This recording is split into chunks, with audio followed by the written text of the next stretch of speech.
In the last 10 years, house prices compared to wages have gone 2 times greater than wage growth. Why would that happen? Since COVID, say in the last 3 years, there were 600,000 new migrants that came into the country in 2022-2023. What do you think it's going to do in terms of property prices? And no disrespect to the 600,000 migrants that came in.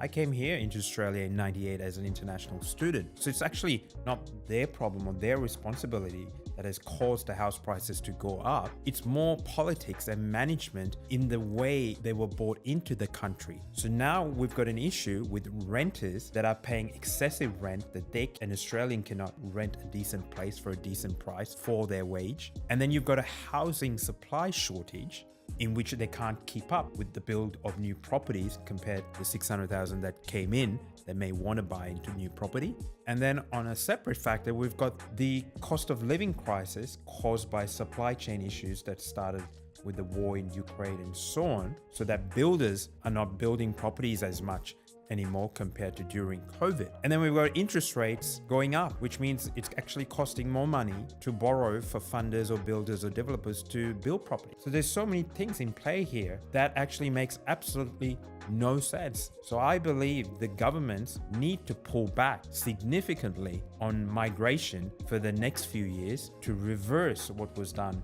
in the last 2-3 years since COVID, to calm the situation down and to allow Australians the ability to actually buy a property for themselves, and if anything, to reduce the rental demand for people that actually want to rent.